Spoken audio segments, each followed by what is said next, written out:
Si vous pouviez gagner tout ce temps de cerveau, de rumination et d'inquiétude pour en faire autre chose, quel leader seriez-vous ? Vous auriez peut-être enfin le temps de prendre soin de vous, ou alors le temps d'apprendre ce que vous avez toujours rêvé d'apprendre, ou alors de faire des journées de travail décentes sans surcharger votre planning. Bienvenue à toutes les femmes ambitieuses. Vous écoutez l'épisode 138 et aujourd'hui, je vous parle de résilience et de rumination. Je m'appelle Jenny Chamas, je suis master coach certifiée. Femme ambitieuse est le premier podcast sur le leadership en France. Ici, j'aide les femmes à dépasser les obstacles pour intégrer et mener les organes de direction des entreprises, développer leur entreprise, piloter leurs équipes et devenir de meilleurs leaders. Pour me soutenir dans cette mission, abonnez-vous au podcast et laissez un avis 5 étoiles sur la plateforme de votre choix. 1000 merci. Bonjour, chères leaders ambitieuses. Avant d'entrer dans le sujet de la semaine, je voulais vous donner rendez-vous sur Instagram. Pourquoi ? Parce que ces jours-ci, il se passe plein de choses sur mon compte. J'invite des leaders absolument merveilleuses, hyper inspirantes, à répondre à mes questions autour du leadership en 2021. Qu'est-ce que c'est que le leadership en 2021 ? Comment elles l'incarnent dans leur fonction ? Et si on vous prépare ces super vidéos et qu'on vous donne accès à la vision de leadership de chacune de ces femmes absolument merveilleuses, eh bien c'est parce qu'on vous prépare un événement chez Coach Happy qui va être absolument génial autour du nouveau leadership. On a hâte de vous en dire plus. Et avant de vous donner toutes les informations là-dessus, eh bien, profitez des vidéos qu'on vous partage ces jours-ci sur mon compte Instagram. Et si vous ne le suivez pas déjà, eh bien, vous pouvez cliquer dans les notes de cet épisode. On vous a mis le lien. Ou sinon, directement aller sur Jenny Chamas, tout attaché, -du6 et Master Coach. Aujourd'hui, je voudrais vous partager un hack du cerveau pour gagner du temps et surtout vous épargner des heures et des heures de rumination.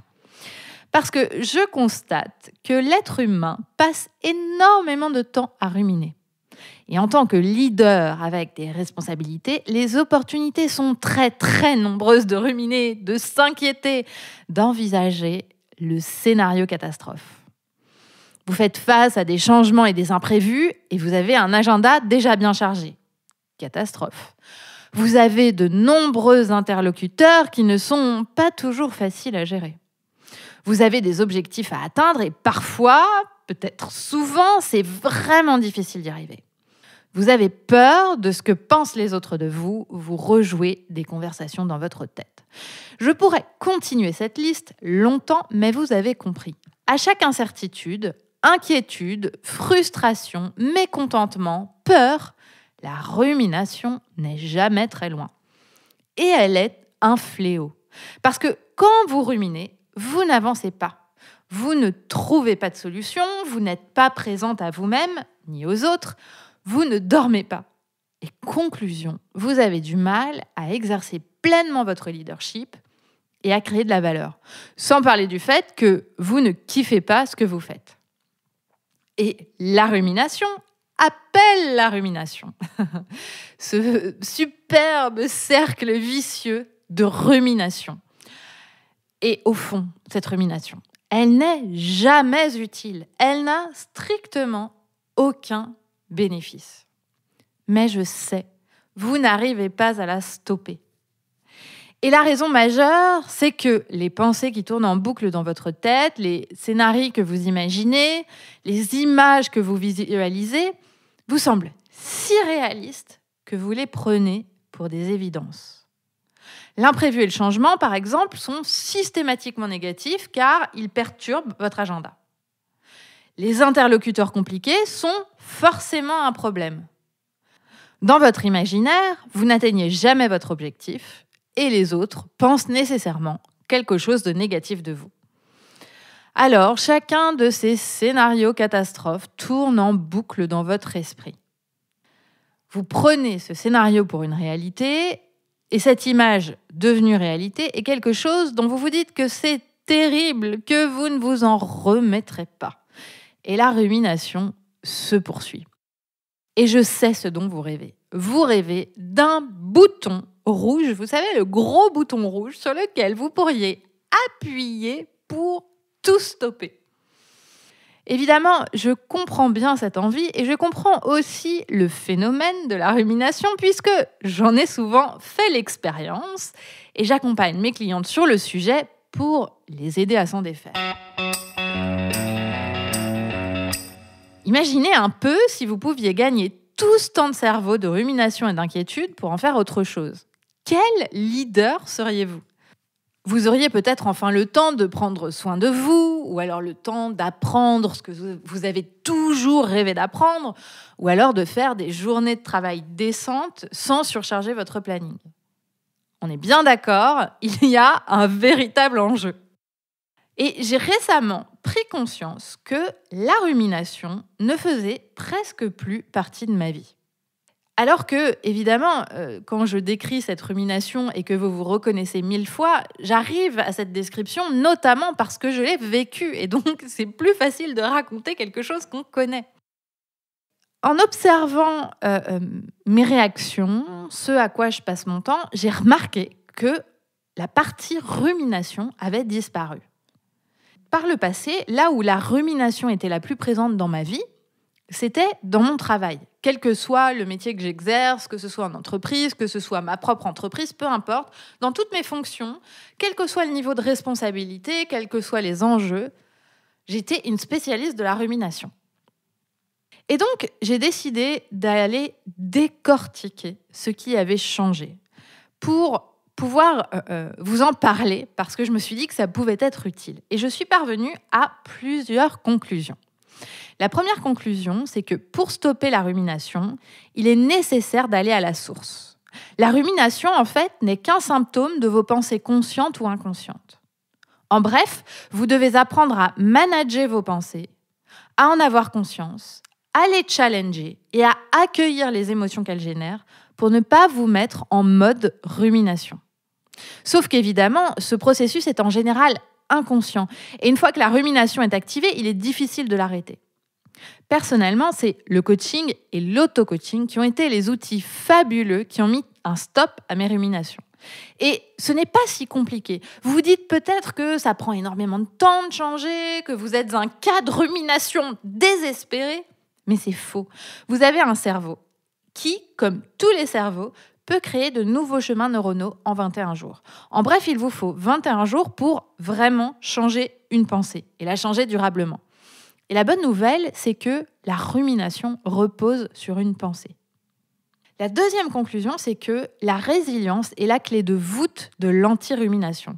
C'est le R, la résilience, qui contrebalance l'autre R, la rumination. Et c'est pour ça que j'ai appelé cet épisode de podcast « Résilience versus rumination ». La résilience, c'est la capacité à accueillir et à s'adapter à ce qui est. En physique, on dit que c'est la résistance au choc d'un métal. Et en ce qui concerne l'aspect cognitif, c'est l'aptitude d'un individu à se construire et à vivre de manière satisfaisante en dépit de circonstances traumatiques.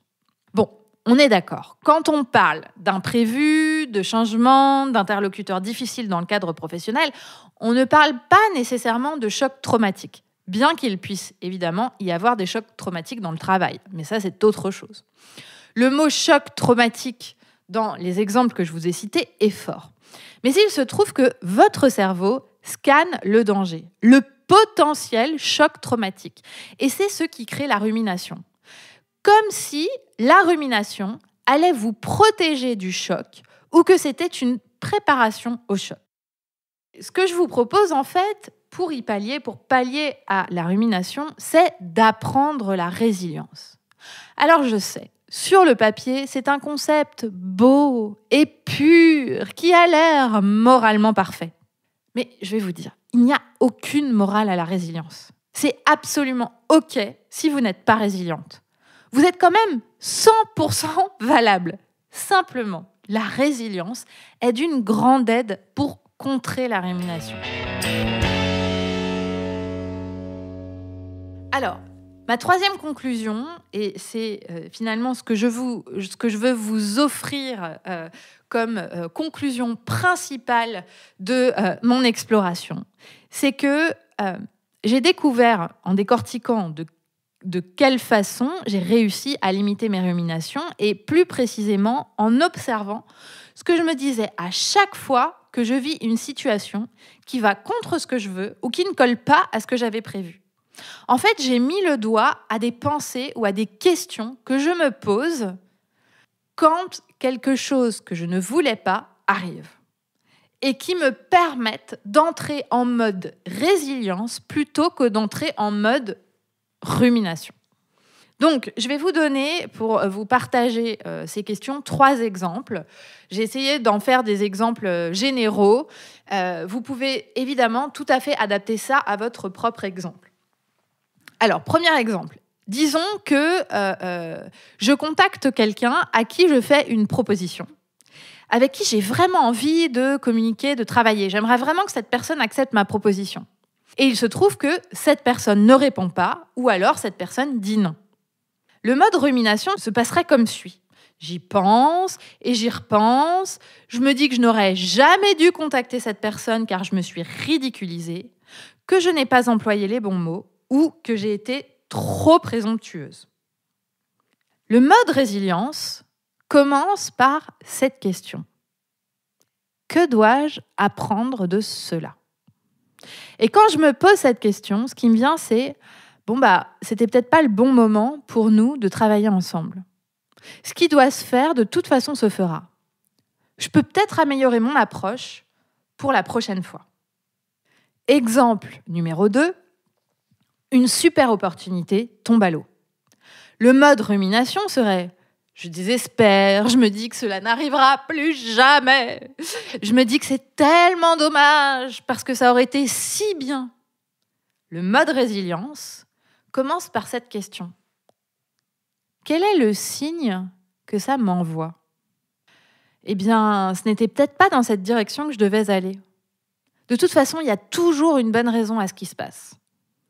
La bonne opportunité pour moi existe et je vais la trouver. Troisième exemple, une situation totalement inattendue se présente et n'est pas du tout celle que j'espérais. C'est même au contraire de ce que je voulais. Alors là, collez ici votre situation. Démission d'un salarié, burn-out dans votre équipe, changement de manager, départ de votre plus gros client, enfin bon, tout ce que vous voulez. Le mode rumination, c'est je me fais 1000 scénarios catastrophes en pagaille. Les prochains mois sont foutus, mon objectif est foutu, ma carrière est foutue, je suis foutu. Le mode résilience commence par « En quoi cela m'est utile ?» Si ça arrive, c'est sans doute qu'il y a quelque chose à apprendre de ça. Je vais essayer de tirer mon épingle du jeu, mais je ne vois pas encore comment. Au moins, à l'avenir, je saurai comment gérer ce genre de choses, puisque je suis bien obligée de l'apprendre tout de suite. Et là, finalement, dans cette pensée-là, vous allez pouvoir vous rendre compte que vous êtes totalement capable de gérer cette situation qui n'était pas voulue et que finalement, ça n'est pas la fin du monde. Et c'est d'ailleurs même peut-être le début d'autre chose. En fait, vous verrez que ces 3 questions, elles permettent d'apporter un recul et de complètement changer la perspective de vos pensées. Et en changeant la perspective de vos pensées, ça va changer donc vos pensées. Et ça va donc changer la façon dont vous vous sentez, vos émotions, et vous n'allez pas prendre les mêmes actions. C'est-à-dire que l'action qui aurait été de rumination, finalement, ça devient une autre action. Chercher une solution, vous satisfaire de ce qui se passe et de ce qui est, ne pas essayer d'aller à l'encontre. En fait, ces 3 questions, elles challengent vos pensées par défaut qui sont source de rumination. Alors, je vais vous les répéter, ces 3 questions, pour que vous puissiez vous en souvenir. C'est « Que dois-je apprendre de cela ? Quel est le signe que ça m'envoie ? Et en quoi cela m'est utile ?» Et je voudrais finir par une pensée issu d'un texte dont malheureusement je n'ai pas les références, je suis navrée, mais qu'une de mes clientes m'a partagé et qu'elle a lu au cours d'une méditation, je crois, organisée par Deepak Chopra. C'est trois mots très simples. Cela passera aussi. Cela passera aussi. Quoi qu'il arrive, quelles que soient vos pensées, vos émotions, la situation, vos ruminations, cela passera aussi. Testez à chaque moment compliqué, c'est fabuleux.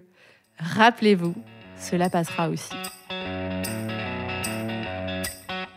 Dans notre programme de coaching, les participantes, en se faisant coacher, développent au quotidien et pendant 6 mois cette pratique de la résilience parce que cela permet de focaliser leur énergie là où elle leur est utile. Si vous êtes une femme leader en entreprise ou entrepreneur et que vous voulez avoir plus d'impact, vous sentir à votre place dans vos fonctions et être une meilleure leader, le programme Leaders Ambitieuses est pour vous. Nous serons ravis de vous accompagner. Pour nous contacter, vous pouvez cliquer sur le lien dans les notes de cet épisode ou vous rendre directement sur la page jennychamas.com/coaching et cliquer sur Travailler avec nous. Si vous souhaitez recevoir des conseils sur le leadership et le développement personnel, abonnez-vous à ma newsletter en cliquant sur le lien dans les notes de cet épisode. À bientôt!